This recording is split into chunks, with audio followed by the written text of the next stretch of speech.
আপোনাৰ? মোৰ নাম আছাদুল্লাহ ফাৰুকি। এইটো কেনেকৈ শিকিলে আপুনি? এইটো মই আগতে হায়দৰাবাদ পঢ়িছোঁ, তাৰ পৰা শিকিছোঁ, মানে কলেজ লাইফত মই শিকিছোঁ।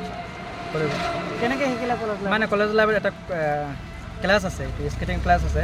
ক্লাছ শেষ হোৱাৰ পিছত এটা 1 ঘণ্টা কাৰণে হয়, তাতে এবছৰ এটা কোৰ্চ আছে, এবছৰ কোৰ্চ কৰি কিনে শিকি ল'লোঁ। কিন্তু ছাৰে ক'লে যিটো নেকি বেছিক শিকাটো পাই গ'লোঁ। ষ্টেণ্ডটো ছাৰে ক'লে ষ্টেণ্ডটো আপোনাৰ নিজে চেষ্টা কৰিব লাগিব, ষ্টেণ্ডটো আপোনাৰ নিজে চেষ্টা কৰিব লাগিব। যিমান আপুনি প্ৰেক্টিছ কৰিব ইমানে আপোনাৰ ষ্টেণ্ডটো বাঢ়ি যাব। সেইকাৰণে মই কৰি আছোঁ, মোৰ হৈ গ'ল এতিয়ালৈকে আপোনাৰ 7-8 বছৰটো ইমান হৈ গ'ল।